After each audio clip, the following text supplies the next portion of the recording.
Hello and welcome to Cinema Eclectica, part of the Geek Show podcast network. This is the Geek Show's dedicated movie podcast. I'm Graham, and this week I've been joined by Rob. Hello. And Aidan. Hiya. And coming up in the second half of the show, we've got reviews of The Emperor's Naked Army Marches On and two films that I probably should have looked up. What are you guys doing again? The Cop, The Gangster, The Devil. I would never have remembered that title, so good, yes.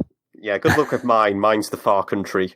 The Far Country. That's, yeah, it could... I can see opportunities for it to go wrong. But yes, before that, we've got Little Monsters, which is, I believe, the first UK release for the Australian filmmaker Abe Forsyth. Yes, that's true. It's a weird title as well, because when it was first announced, the trailer, the festival circuit, it reminded me of a movie I had as a kid, a VHS tape, of a movie starring Fred Savage and a monster that lives under his bed and he goes on an adventure. I basically wore out that VHS tape. So when it was re-released, I thought, oh, a remake of that thing? That could be embarrassing. But no, it's not that. Yes, come for the discussions of cutting-edge Japanese documentary, stay for the Fred Savage nostalgia on Cinema Eclectica. He has his fans. He has his fans. But yeah, this stars Alexander England and Lupita Nyong'o. He is a washed-up musician who goes through an extremely fraught, ridiculously argumentative breakup and ends up staying with his sister and her son Felix. When he's accompanying her to school, he falls for his teacher, Miss Caroline, played by Lupita Nyong'o, and ends up volunteering to go out on a day trip with them, which unfortunately happens to be the point where there's a sort of a zombie apocalypse situation. Well, it's a very contained apocalypse. Yeah, it could be an apocalypse. It's an apocalypse that is sort-outable. It's like Shaun of the Dead's apocalypse, isn't it? But it kind of all gets sorted out at the end of the day. Yeah, small, shabby, kind of a low-key end of the world. Only lasts for the distance of a farm and the test facility. Yes, yeah. Now, I mean, a bit back on Letterboxd, there was a thing where they tried to find out what their users' favourite Australian films were. Said, what is the best Australian film? Had they asked instead, what is the most Australian film? Well, it wouldn't have been this. It'd still been Razorback for me, because that is so Australian. I think I've got a restraining order on it. Right. Yeah, that is definitely the most Australian film I've ever seen as well. I've never seen Razorback, so I can't comment on that, but I thought this was astonishingly Australian.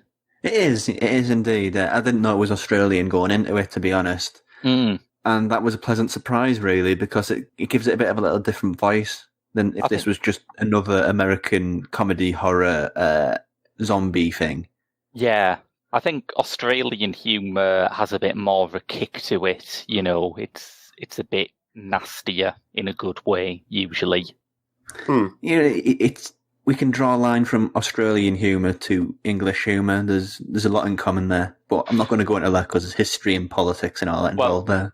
I'm going to go into that. I'm going to say it because I see what you've set us up for. When you think that the British sense of humour can be quite dark, consider that the Australians descended from the people we didn't want hanging out with us. There we go. He went ahead and did it, didn't he? Damn it. But there's been a bit of divisive, this one. It comes down to, I can't remember what it was called. Yeah, actually, it was like that Jim Jarmusch film again. It's people who, that movie was The Dead Don't Die. Yeah.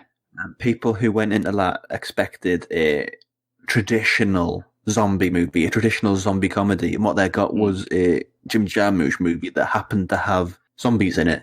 Yes. And I think that is true here, because this might have zombies in it, but honestly, it plays more like a very Australian romantic comedy that just so happens to have zombies in it.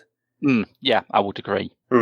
I think there's always this kind of discourse when something like this comes out, and it happens, as you say, Rob, with The Dead Don't Die as well, where people say, what is it bringing to the genre that's new?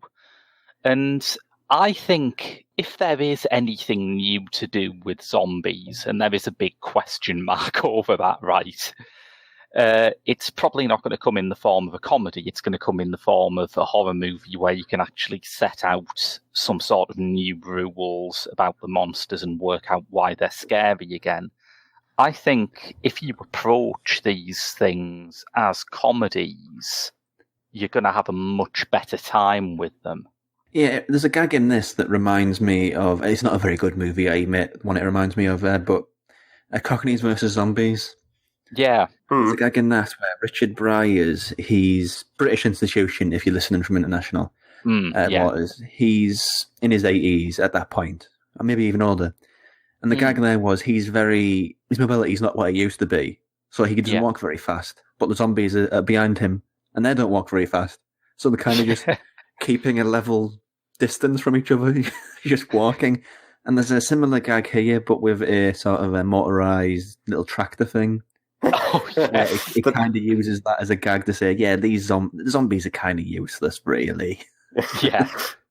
Oh, the stuff with the tractor's brilliant. I remember, is it Felix, who's the nephew to David, has like his own designated seating for his tractor when he's eating dinner with his mum. So it's just... there's plenty of gags with the tractor.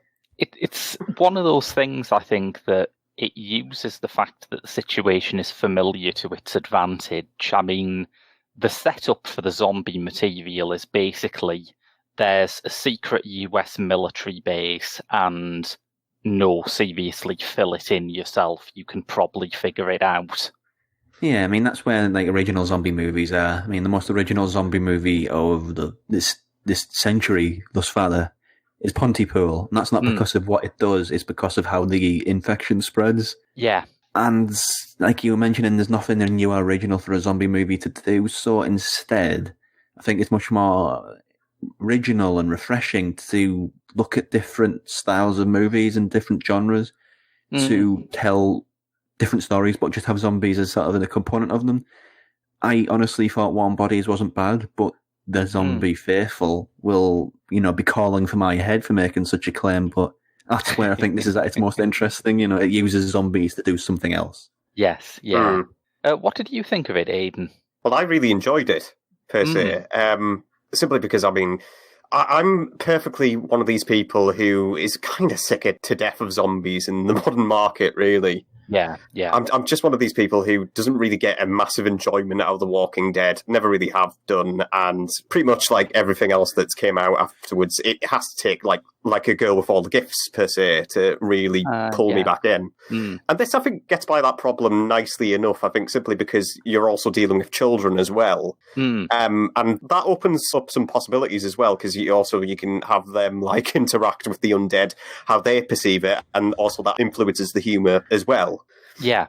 Well, that is the hook, isn't it? And the hook is there's a kindergarten teacher, or whatever they call it in Australia, Lupita Nyong'o, who takes the job of keeping these kids safe absolutely seriously. She has little like routines like 1, 2, 3, eyes on me, and sings like Taylor Swift songs on a ukulele. The kids adore her. Yes. So when she's in this situation where she has to look after the kids because the zombies are there and they are eating everybody, it's an incredibly unique hook. Yeah. And I think one thing that does is it gives the movie a kind of a heart, a core of sincerity. Because when it starts off, it's like a montage of arguments that Dave's having with his girlfriend. And it's pretty funny, but it's like really abrasive. It's like a really harsh way to start a film. But later on there's a scene where one of the kids' allergies is set off and they have to go into like zombie-infested territory to retrieve his medication. And that was fascinating because that is played dead straight. Yeah. I mean, I think even when it sticks the landing at the end, you don't get the sense that Abe Forsyth is being cruel to these children for the sake of dark humour. I think his heart is absolutely in the right place when it comes to handling them. And he deserves all the praise for me for doing that. Yeah, definitely. Cast notes. I hadn't knowingly seen Alexander England in anything before. I might revise that when I sort of look up his CV, but he was good, I I do thought. believe I think he was in Alien Covenant or Prometheus, one of the two. I think he was, yeah. Let me rephrase that. I haven't seen Alexander England in anything that I haven't been taking heroin to black out, but... Well, yeah, I mean, I had to look that up to actually realise that fact. I thought he was just the up-and-coming, from TV, Australian actor, because those movies are just sort of white noise in my memory. But it's a really weird role for him, but it is pretty trite romantic comedy stuff. Abrasive jackass becomes charming person who sort of pulls down his walls, his confrontational walls. Yeah. But as it starts, it's like a Seth Rogen character or something. Yeah. A bit, yeah. And with the swearing, with the certain self-flagellation jokes on bits and pieces. But yeah, his arc it's a well-travelled one, but it doesn't matter if something's been done 1,000 times, which most things have in movies now. It's got to that point where to be truly original, you just have to put your take on something which has been done before. But I think his character, his arc, it's like Graham was saying, there's a lot of heart in his story, which makes it feel like relatable and enjoyable and incredibly charming, you know.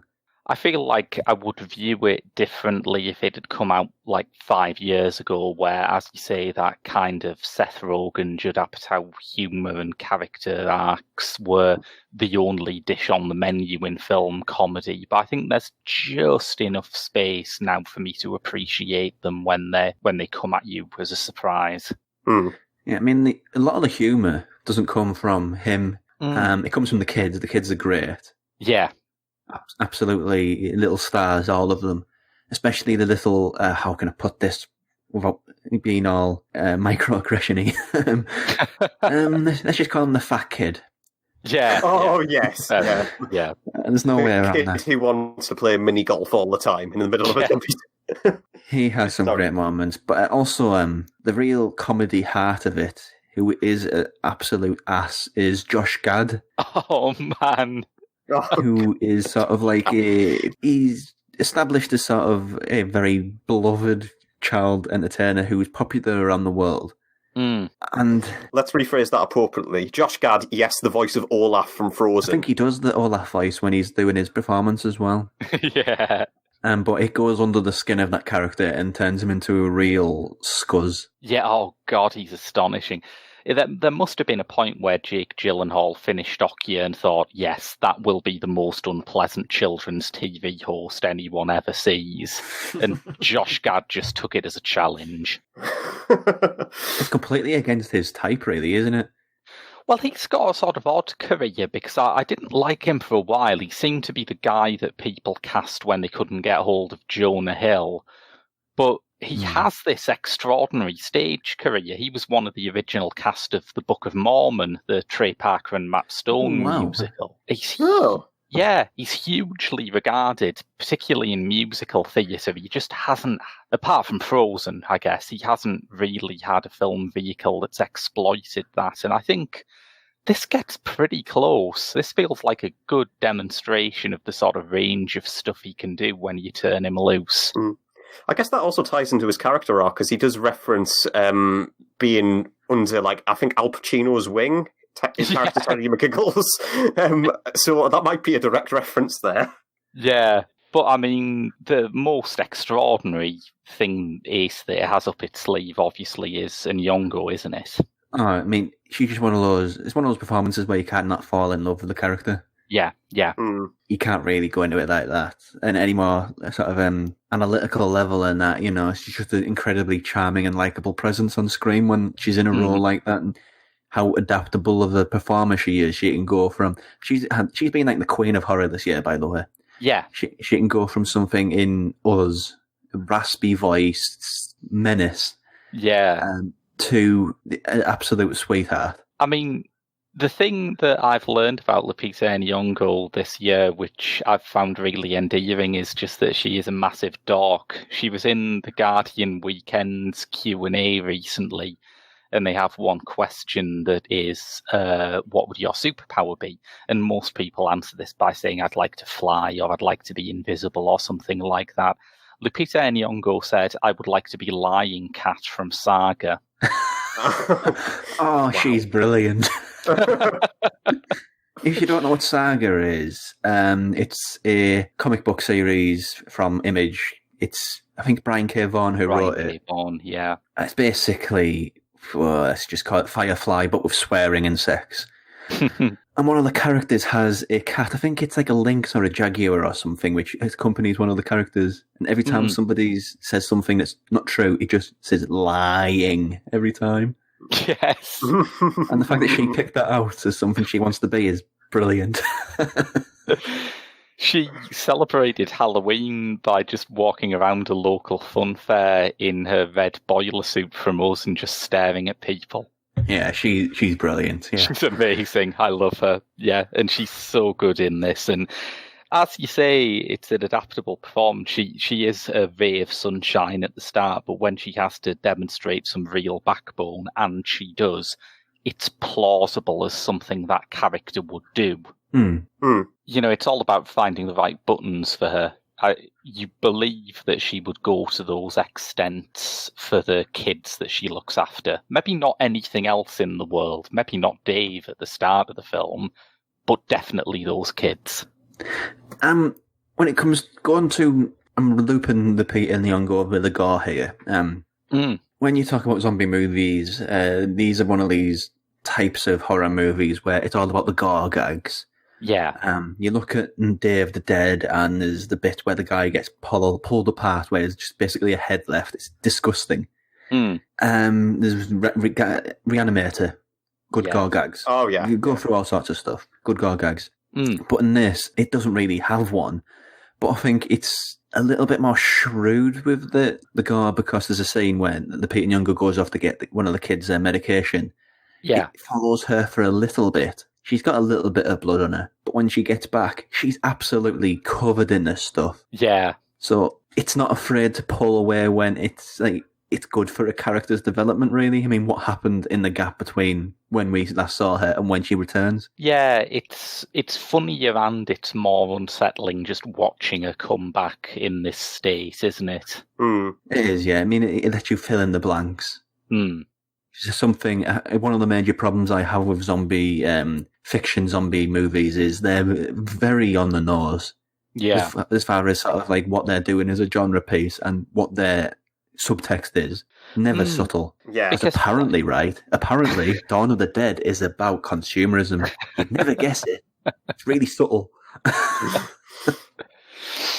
So, any closing thoughts before we go to recommendations?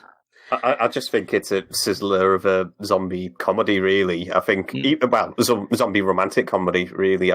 When it hit, like, the final notes, and especially when you've got, like, all these actors, like, just really just playing against type and really providing something, like, a lot more entertaining in that way. I think it's a real corker. I have a big soft spot for the gag where the army chief has evidently now dealt with so many zombie outbreaks that his first question is, are they fast ones or slow ones? I think my favourite one is where Josh Gad bites like a child zombie and then just goes, "How do you like it?" and then just goes, "Oh God, what have I done?" Yeah. I mean, I think it doesn't have a massive sense of danger, but I think it exchanges that sense of danger for something much more rewarding, really, and it's just hugely charming.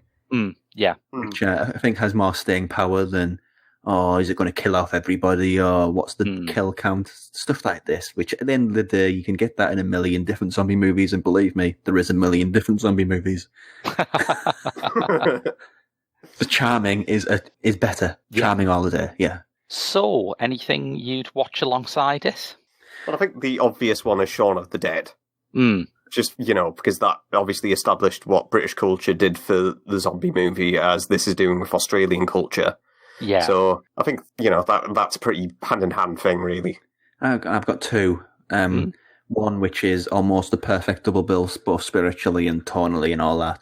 But it was, I think Graham reviewed it, I watched it after the fact, but Anna and the Apocalypse.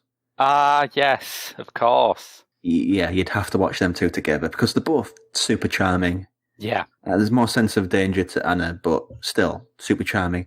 And the other one, the only other decent Australian zombie movie that I can recall, which it's been a while since I've seen it, so it's probably not that great. But Black Sheep, in which sheep become zombies. Yeah. I think that's New Zealand, actually. It's a New Zealand horror movie, but still. Well, going in a tonally different direction, because I accidentally had a great double bill put together for me when I watched this, because by coincidence I had fairly recently watched Guillermo del Toro's The Devil's Backbone, which is also a horror story, is also told from a child's point of view, and also occasionally gets some humour from the disparity between the children's fairly down-to-earth concerns and this supernatural horror unfolding in the adult world. Obviously, as I say, tonally completely different. Del Toro's movie is one of the, definitely on the sort of darker, Pan's Labyrinth-y kind of end of his work. But I think both connected in that they really take their child perspective seriously. Like, there are loads of bits in The Devil's Backbone where it's just archetypal child adventure story stuff about buried treasure or sneaking downstairs in the middle of the night and spying on adults. And it's the sort of thing that you can imagine in a Famous Five book, but in this new context, you are actually struck by how suspenseful it is. Question. That's probably my favourite Del Toro movie. Is that an unpopular opinion? I can never keep up with this stuff. Well, not really. I remember it being popular. When did Devil's Backbone come out? Was it 2003? 2002? 2001, I think. Right.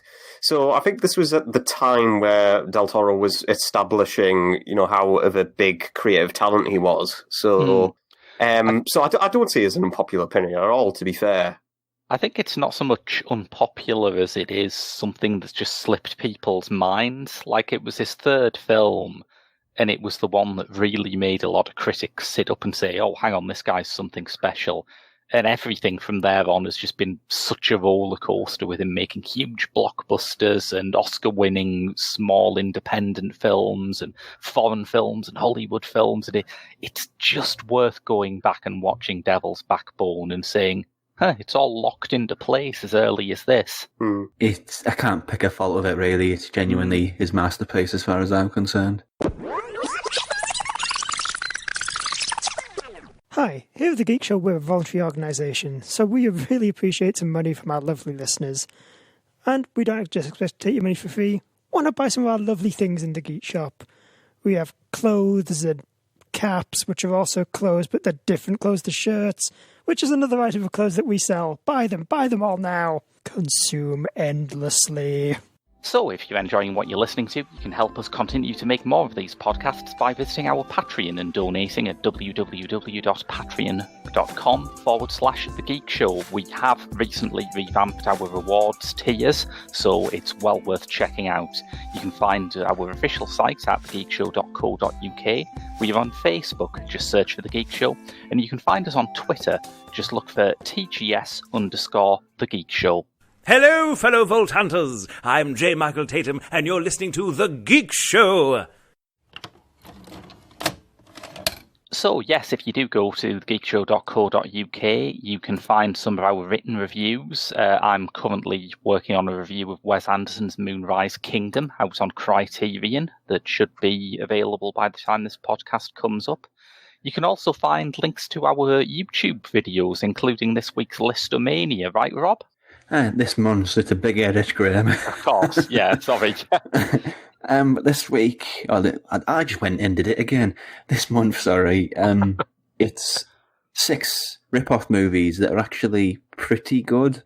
I'm being quite liberal with my terminology of rip-off because that kind of crosses a lot of different divides, but yeah, it's an interesting topic because you'd be surprised what's a rip-off of what. Yeah, some movies transcend their rip-offiness so well that people stop thinking of them as a rip-off. Yeah. I mean, Jaws, for example, I think that's a genre. Jaws rip-off is a genre. So, it's quite a varied thing. But yes, before you go there, we have some reviews of home releases to start with. Although, is this a home release? It's a Minority Report. We don't have a lot of Lees. No. This is Lee One-Tie's The Gangster, The Cop, The Devil. It was in competition. I don't know what competition it was, but it was in a competition at Cannes. Right. And that's where I first heard of it. Right. The big face in this one is, I'm not going to remember names now. Ma Dong-seok. Doesn't mean a lot to a lot of people, I realise that. If you've seen Train to Busan and remember the big bloke, the big lovable bloke from Train to Busan, he's in this as the gangster. Right. There's also a cop who is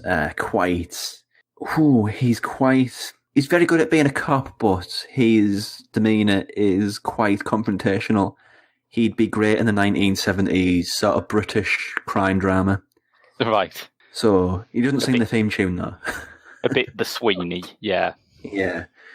And the devil of the title is he's a psychopath really. He's a guy who crashes his car into the back of people and then stabs them to death and then minds his own business. Right. So the cop is rightly investigating what's going on there. Every now and again it'll cut to the gangster's world, and the gangster is a proper hard nut gangster. There's a scene early on where there's like a instance of territorial control. Somebody wants more than they're actually getting, and the titular gangster's underling gets involved in the conversation, and the person who's arguing with his underling gets involved in that situation. So the original person gets punched. His own man gets punched pretty hard, admittedly. Yeah. But his opponent's underling has his 2 front teeth pulled out and forces his boss to drink them. So this he's a hard nut. Yeah. And what would you guess what would happen next, right? The devil crashes into the back of the gangster's car and picks a fight with the wrong person. Right. And what starts is a situation where the gangster and the cop say to each other, the gangster broaches it to the cop, says we should pool resources and find this guy because he's like a ghost, you can't find him. Yeah. So whoever finds him first gets to keep him. If the gangster finds him, he'll kill him and make an example out of him. The cop finds him, he'll go through due process and be arrested and whatnot. And that is the setup. Bit convoluted, but when you're talking about Korean gangster movies, these are like the height of convolution. Yes. Yeah. But the thing which really appeals to me about this is I've watched quite a few gangster movies from Korea, and they all have the same exact setup. It'll be about somebody who's a bit duplicitous, a young guy who's in league with his older police officer. He's working with gangsters. He seems like he's two-faced, and then he totally sells out the gangsters and murders them all and becomes the king gangster. Right. It'd be amazing how many times that's happened. It's become... I mean, New World was out, I think, earlier this year, or maybe even last year, and it was very highly acclaimed. But I watched it and I was like, yeah, but it's just that same thing again.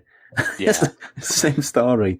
It's very well shot, and there's a great scene with lots of gangsters stabbing each other, and that's what they do, because guns aren't allowed in Korea, so it's either baseball bats or lots of knives. Right. But in this one, it's completely diverging away from that sort of this exact same plot. The gangsters are very true to who they are. The cops, even though they might act and behave like gangsters, are very true to who they are. And the devil is just a nasty piece of work. Yeah. And it reminds me a lot of The Chaser in a lot of ways. I don't think it's as good as The Chaser, but in the sense of it's a goal. You've got to stop this thing from getting any bigger. They have to absolutely chase this thing down and stop it. And that sort of momentum gives this thing a real sense of get up and go. It's very, very entertaining. Like I mentioned, it does have some sequences with big fights, and they're just incredibly well shot. I don't know if I've said this on the show before, but Italian cinematographers, like especially the horror ones, will go down as some of the greatest in cinema history, as far as I'm concerned. But Korean ones are pretty damn special too, because they can stage a scene like this like few others. Yeah. For example, A Bittersweet Life, the scene in which, I can't remember the name of the actor, but he escapes from, well, let's just say the final scene. Yes. I remember that almost shot for shot, because Mm. they have that sort of visual language, a Korean cinematographer. This looks great. It's got great sense of momentum. The characters are really well drawn. It's just great fun. I think its biggest issue, frankly, is its music. Right. I think I made this comment either on the show or around the show or on Letterboxd or whatever. But in a case of what was it called again? That horror movie where you have to be quiet. A Quiet Place, yeah. Quiet Place, yes. That it would have made sense for that movie to have a very ambient style score where it's made out of like natural things, and it's got a sense of being quiet and using what's at hand to inform your world. Yeah, which would have made it a great score, and I think that's its major problem for me. But what in reality it was basically like the most generic. I bought this from the score store. Yes. that I have ever heard. Well, it turns out, right, that Lee Won-jae bought his score from the same shop. Because the music is just, it does the job, but doesn't really give any sort of sense of character or life to something which is just full of character and life. And for me, it really, really lets the side down. But as far as sort of gangster movies, it's very hard to be original. It's very hard to be fresh. And this is just full of contrivance. But at the same time, I had an immense amount of fun with this. Because, the Korean filmmakers can tackle these sorts of big tentpole style movies with a bit of panache and a bit of style. Yeah. And Gangster, the Cop, the Devil has it in absolutely spades. It's a great little movie. It's the sort of thing which has inevitable American remake written all over it. Oh, God, yeah. I know there was that was said of Train to Busan, but that never materialised unless I've missed something. No. I know this isn't Korean, but someone said the exact same thing with Tony Erdmann about a couple of years back with, I think it was Jack Nicholson supposed to play him. Yeah, it was on the card. And then I think that's pretty much fallen through the cracks, and thank God for that matter. I mean, there was an English language remake of Train to Busan, but it was just the British government's HS3 programme. Oh, there we go. I think that era has passed, really, hasn't it? Because there was once upon a time, there's this popular foreign film. Let's remake it, but without subtitles, because people don't like reading. People are stupid, they don't like reading. That doesn't seem to happen anymore. Do you think after all the heat that Spike Lee's Old Boy got, do you think people just went, oh God? That killed it, yeah. I think it could be a Netflix thing. Now that these movies are so available on streaming services, people have already seen them, so what's the point? Yeah. Possibly. Yeah. The only thing I really leave on this, though, is I don't think it's going to convert anybody who doesn't like Korean movies, but for people who do, it's a blast. The Gangster, the Cop, the Devil. Which I have to say over and over again because I'll always get it wrong. Okay then, so I have a release from Arrow Academy, and it is a release that came out last week that I think is worth talking about. And this is The Far Country, directed by, I think, a filmmaker who we haven't talked about in the show, Anthony Mann. Oh, no, we haven't much, no. No. I have, I think, once with yourself, Graham. Going back a lot, I can't remember what it was. It must be some way back, because, I can't remember it, I'm afraid. But this is one of his westerns, one of his main collaborations with Jimmy Stewart. So one of the westerns, I can't remember how many he did. I think he must have done like 6 or 7. Yeah. But this is, of course, like a morality tale as much as Anthony Mann knows how to handle these westerns. So it's 1896, and Jimmy Stewart plays Jeff Webster, who basically sees his business fermenting in like beef. So he traverses like herds of cattle to and fro across America, and often the case into Dawson in Canada. So he's very interested in the Klondike Gold Rush, and sees this as a good opportunity, obviously, to make some money. Now, he passes into a city called Skagway, where he interrupts I think it's the mayor, who's called Judge Gannon, who's played by John McIntyre? I don't know what that's. McIntyre. Yeah. And he basically plays like the main villain in this, and and the reason why he annoys the judge is that he interrupts the public execution by driving this herd of cattle into the execution. Terrible manners. And I'm just sat there thinking, well, that's a really odd way to annoy someone, isn't it? And of course, furious, the judge decides to confiscate the cattle.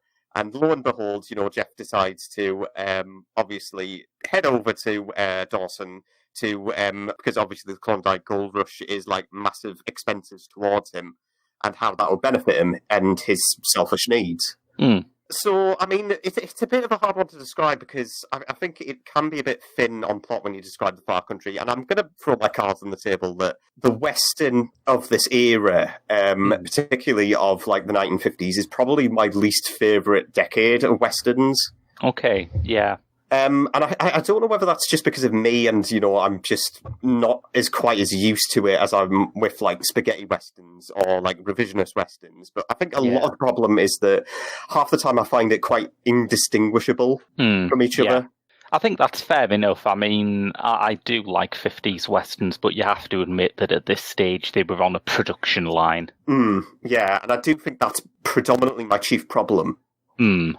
Except for where Man is concerned, because I think he does characterise especially when the lead character is concerned, incredibly well. And I think there's a good amount to the Far Country that helps this establish it. And especially when, you've got someone like Jimmy Stewart, on the fourth line, because he is he's very good in the light where his character is incredibly selfish. So there's moments where, of course, he's driving the cattle towards, of course, Dawson. And then he decides to split from the main group, I should say. Yeah. And the main group... You were going to say Dawson's Creek there, weren't you? I noticed that. I am. You've been rumbled. I'm trying so hard. I think the other problem that I'm having is trying... Because remember when Dawson City Frozen Time was reviewed earlier in the year? I'm trying so hard not to say Dawson City. He tried to class up that group, didn't he? So the main group head towards the canyon where it's incredibly treacherous pass. So you have boulders about to crush them at any minute, and there's one bit where he says, "Okay, let's take the long way." Where he just immediately thinks to himself, "Yes, okay, this will take 6 extra days to get this detour to get back onto the main path, but it's worth taking." And of course, this inevitable does happen. So the avalanche does occur towards the main group, and he just says, "Let them rot." And of course, the stragglers does manage to persuade him to obviously go up out that route to go ahead and save them. And I think that's a lot more interesting than, say, there's countless other westerns where I've seen from this era that is always the good-natured cowboy who will stop at nothing to save the damsel in distress or stop the evil corporation per se. Yeah. I think Man does often have a lot more interesting dynamics to his characters where you can certainly see that fruitioning per se. And I think that's no exception for this, where you've got this or The Naked Spur or Winchester 73. I think this is a very, very palatable situation he's got on his hands. I think it's a film I enjoyed. I think if you're like me and you're not a fan of films of this era, westerns of this era, you are going to have a harder time with it, because I just think it's just down to the fact where it's a hard time separating from the birds from the bees or something. It's just a matter of taste, I think, at the end of the day. It's, of course, it goes without saying, it's gorgeously shot. I mean, and that's saying the special effects in the science fiction film was dead good, wasn't it? It's just, you expect that. Yeah. I do think, in terms of the hard-hitting edge of the story, sometimes it can go a bit far. For example, there's a love triangle plot involved in this between, I believe it's Ruth Roman's character, Rhonda Castle, who I think is the Cal Baron, to help Jimmy Stewart along the way. And the other, I think this French-Canadian person, played by Chlorine Calvert, who's playing a character called Renee Vallon, who, Jimmy Stewart is equally horrible towards after me, who keeps calling her character Freckleface. Oh, the 50s. That was lovely. And I'm just sat there thinking, that's a bit much. You do think that's a bit on Lemurs, and I do think it's really unnecessary in that light, but I think it's perfectly serviceable, perfectly fun Sunday afternoon watch. Something that, for something like Anthony Mann's work, I think certainly this falls in the minor camp that I've seen from his films, but I'm certainly not a bad film. I think it's pretty entertaining because it fills in a lot of the similar plot beats that you expect from a Western of its type. But it certainly doesn't do it badly. It's certainly incredibly varied in that manner, and of course it's very well made for that light. I think I checked Anthony Mann's filmography, and I don't think I have reviewed anything of his. I think, Rob, what you're getting confused with is the number of times that I've bored on about Winchester 73, and you've just been sat there going, okay, maybe. Yeah, when this ends. Although, admittedly, when I brought up Dawson's Creek there, I was considering sort of 1990s teen stalwarts as westerns. So, like, I think, 90210 as a western. Yeah. Saved by the Bell is essentially a western in its classic format. I don't think I even need to argue that. Oh, no, it's obvious. Yes, of course, Graham. Right, the Emperor's Naked Army match is on. Right, here we go. Second runtime, baby. It's always a great joy in the office when we get a new second run title in. This came out on Blu-ray and DVD last week, and Aidan, you reviewed it for the site. I did, I certainly did. So I can imagine I'm helping Graham tag team this. Essentially, yeah, because this is a pretty meaty bit of business. It's directed by Kazuo Hara, and it has the odd distinction of being, I suppose in terms of his filmography, you would compare it to what, say, Out One is in Jacques Rivette's filmography, where it's both one of the most famous things he's ever done and almost impossible to get hold of. Yes. Yeah. Because this was not picked up for distribution on its completion in 1987 by any mainstream Japanese company. I believe it never has been, although it has circulated on the indie circuit. Sorry, which is quite surprising considering it got labelled in thinking BFI's like top 50 documentaries of all time, and then additionally you have people like Errol Morris and Michael Moore just praising the living hell out of it. And it's also quite unsurprising when you consider that the first thing you see on screen is an explicit written death threat towards a former Japanese prime minister. Emperor Graham. Emperor. Oh, no, it is the prime minister. I've forgotten. Yes, you're right. It is the prime minister at the start. The emperor comes later. This is written on the shop front of a man called Kenzu Okazaki, a 62-year-old at this point veteran of the Japanese campaign in New Guinea during World War II. And a man who is, I mean, you would describe him as extraordinarily embittered. I think that sounds harsh when you say, well, he fought in World War II. He's got plenty to be upset and traumatized about years later, but I don't think talking about a conventional returning soldier's mindset really explains the breadth of who Okazaki is and what he does in this film. He is on a one-man campaign to get the Japanese government to admit that their army committed war crimes in the name of the emperor during World War II. And this is a pretty huge thing, not just for the standard political reason that countries rarely admit their mistakes, that the issue of what a country does in wartime is usually fraught. I mean, we're not exempt from here. The whole idea of whether soldiers should be prosecuted for things that happen during wartime is a political football now. But it's particularly intense in Japan, where up until the end of the Second World War, the emperor was viewed upon not as we view the prime minister, not even as we view the queen, but as someone who was literally divine, a figure closer perhaps to the Pope or the Dalai Lama than a head of state. And one of the real traumas in Japanese history is that at the end of the war, Emperor Hirohito went on the radio and said, the war is over, we surrender. And it was the first time Japanese people had heard his voice, and it carried extraordinary shockwaves. You still had cells of emperor worshippers trying to turn the country back throughout, the post-war years. The novelist Yukio Mishima had a famous slapstick coup attempt in the name of this cause in the 70s. And so you understand that everything is stacked against Okuzaki from the beginning, that there is almost no chance that he will gain any meaningful concessions on this topic from the government. But say this for him, the man is a fighter.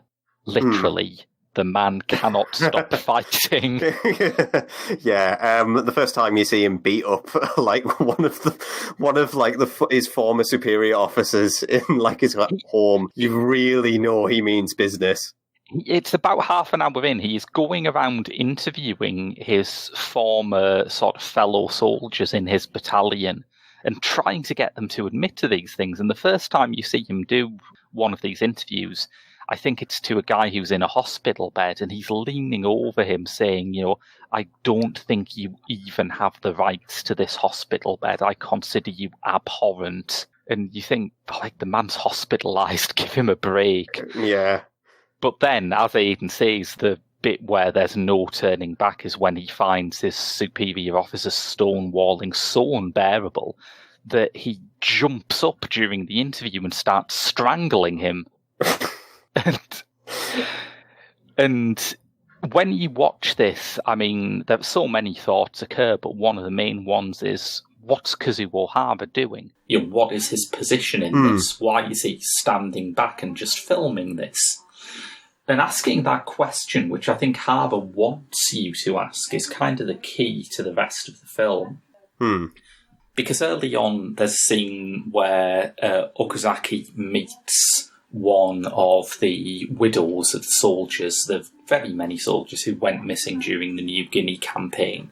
And that's a very raw, emotional interview. The kind of thing that could fit into a more conventional war documentary very easily. It's very emotive. And this seems to plant something of a seed in Okuzaki's mind. He thinks, if this level of emotion can affect me, and I'm mad, what would it do in terms of getting my former comrades to loosen up and admit to some of the things he did? And so he hires a string of actors, one of them Okuzaki's own wife. Yes, yeah. To go around and pretend to be the relatives of missing soldiers in the hope that the emotionality will cause people to loosen up. And what you have here is a situation quite similar to, Aidan mentioned Errol Morris and Michael Moore, both of whom are huge fans of the film. Morris said that it was one of his 5 favourite films of all time. He said that, any documentarian has probably dreamed of strangling his interviewees at some point or other. But another fan of it, who I think is worth talking about here, is Joshua Oppenheimer. Yes! I thought a lot about Oppenheimer when I saw this. Yeah. The influence is palpable, isn't it? I think you can draw a very direct line between this and something like The Look of Silence, where Oppenheimer is also taking a person round to try and guilt people into speaking more freely. And it's an odd format for a film documentary. There is a sense that if you make a documentary where there is a focal character who you are following around, either it is the subject or it is a director. But the idea that the investigator would be someone other than the director is, it's the sort of stuff we think of as a kind of Louis Theroux documentary or a Donald McIntyre documentary, something televisual, in other words. What I think Oppenheimer and Hara both do very well is they take that format where the investigator is someone other than the controlling intelligence of the film, someone other than the director, and make it fraught make it into something that forces you to ask questions about whose viewpoint we're seeing, about who has the responsibility to step in when things go wrong. The other thing that I think is very Oppenheimer-esque about it is the way it constructs its scenes. I mean, the opening of this is really gripping to me because it's like a puzzle box. Rather than following Okazaki around and having a voiceover or an interview that says, I'm Kenzo Okazaki, I fought in World War II for Japan, etc., etc., etc., it just stacks these scenes up that initially appear quite mysterious. Who is this guy? Who is his wife? Why does he have this shop with death threats written on the front? Why does he drive around and park in very inconvenient places in this extraordinary car that is like a teetering stack of anti-imperial propaganda? It's like got this huge... Howling into a microphone about how much he condemns the Emperor about all these atrocities, really. I think that was the moment where I just I better shut up and pay attention then. Yeah. It starts off with this fantastic sort of really punchy montage of texts explaining all of Okazaki's criminal convictions, some of which you think are, fair game and make him look like a determined fighter for the truth. He was sentenced for distributing pornographic caricatures of the Japanese emperor, which I think... If you're going to go to jail, it might as well be for something as ridiculous as that. And then he was also known for hurling pachinko balls at the Emperor's, I think, motorcade or something. Yeah. But he's also got a history of violent assault, and throughout it, you were constantly balancing your sympathies, thinking this man has gone through hell, and without spoiling anything, when he gets to the secret, when he gets the former soldiers to talk about what they did, it's worse than you expect it to be. The documentary does not deflate or become safe as the truth comes to light. Yeah, it's one of the most upsetting twists that you could ever possibly imagine. It is utterly horrifying. So you think, okay, he's kind of justified in being this way because of what he's gone through, but you do think that, is this helping? Is this something that's responsible? Could not a good therapist perhaps intervene at this point? And the fact that Hara appears to be, I think in reality he has a more nuanced view which allows him to create a work this intelligent, but appears to be gung-ho behind Okuzaki's crusade and helps him achieve the deceptions with the relatives that he does. What does that say about Hara? Can we even trust the person making this film? And I think it's so prismatic and difficult and discomforting in that way that I really do think it's essential viewing for anyone who is interested in the essential questions of what a documentary is and what it means to make a documentary. Yeah, I think I argued in my Geek Show review that it's best to go into this without knowledge of the Pacific War in general, because I think in order for it to work as effectively as it can, I think it's best off going in blind, really, because it unfolds so much information and just so much detail towards you that you just immediately come out thinking, oh my god, that was just tremendous, powerful stuff, really. Yeah. And I think, Hara cannot be accused of any kind of voyeurism in this because he began his career with some really savagely personal documentaries like Extreme Private Eros Love Song 1974 about the failure of his first marriage. He underwent what you might call a sort of reverse Agnes Varda career where he started off making these small, intimate documentaries and then got more and more kind of outwards focused and political as he got older. I think he was also an assistant for Shoei Mamura as well, who the great Japanese filmmaker who was behind Vengeance is Mine, Battle of Noriyama, Pigs and Battleships, the infamous Japanese New Wave filmmaker who I think I remember reading somewhere that this was originally Imamura's idea, but he couldn't get the film off the ground, so he immediately passed the torch on to Hara, and Hara came out guns blazing, really. This monster that he created, yeah. Imamura is credited, actually, as, I can't remember the exact term, but it's something like, concept. So that would seem to be true.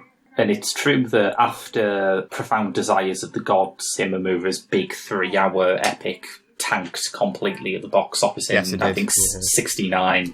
He did do a series of smaller documentaries that do share thematic links with the Emperor's Naked Army marches on.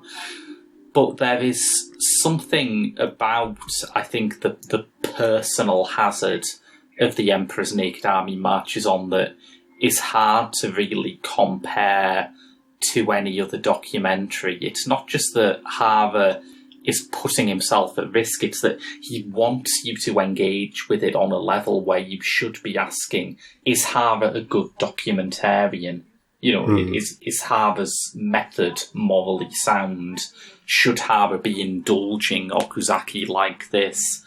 And it has this extraordinary blackly comic ending, which again, I won't spoil, it just throws all of that into even more confusion. Yeah. But a very good package too. I mean, the fact that it's available at all after years of hearing about it as this legend, this sort of buried myth of the documentary form, is great, but it has 2 interviews with Hara. It has a booklet including work by Tony Raines and Jason Wood. I love Tony Raines. Yeah. And there's a good account in there too of Hara's meeting with Michael Moore, where Moore talked about his love for the Emperor's Naked Army marches on, said, look, anything that makes me feel like the conservative for 2 hours, I like that. So that's the Emperor's Naked Army marches on, which is an absolutely gobsmacking thing. If you've heard of it, you'll have heard that it's astonishing. If you haven't heard of it, dive in, because it is. And that's out now on second run. Right. So out on Friday. I've not spoken for a while here. Out on Friday. Yeah, hi Rob. Hello there. Sorry, we got a bit lost in that. Oh, it's okay. When you're passionate about something, you're passionate about something. Yeah. Speaking of passionate, Chadwick Boseman's passionate about bridges because in his new movie he hunts down all 21. Oh man, I'm really waiting for someone to bring justice to the 21 bridges. They've got away with it for far too long. I keep hearing on the press release that is like a Sidney Lumet cop thriller, and as someone who is a Sidney Lumet fan, I'm a bit on the fence. Yeah, it's like I'll believe it when I see it, but good on them for aiming for it. Up next, it'll be a real surprise to his parents when he became a rapper, but Rapman has made a movie too. This is Blue Story, and as far as I can tell from its promotional material, it's about gang life in London, inner city UK. Yeah. Rapman, there was an interview with him I read a couple of weeks ago. I think he actually started off making little sort of YouTube videos and has gone to this, which is pretty incredible. Not surprising if you are, as his name says, a rap-themed superhero. I'm sure he can do amazing things. That reminds me of the story of the director behind, the Mads Mikkelsen film Arctic that came out earlier this year. Yeah. I think the director behind that originally started off making YouTube videos before making his full feature debut with Arctic. Yes, you're right. Yeah. Also, got running down, lost. Oh no! Next is a movie which, if it was halfway as successful as its predecessor, will be sang in every conceivable context, in every conceivable place, over and over and over again until your eyes start bleeding and you can hear through your teeth. And that is Frozen 2. Just let go, Rob. Oh no. It's all right. I'll calm you down. Do you want to build a snowman?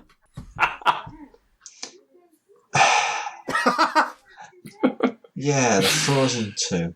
Frozen 2, it's the Disney movie which will probably make like £1 billion, no time at all.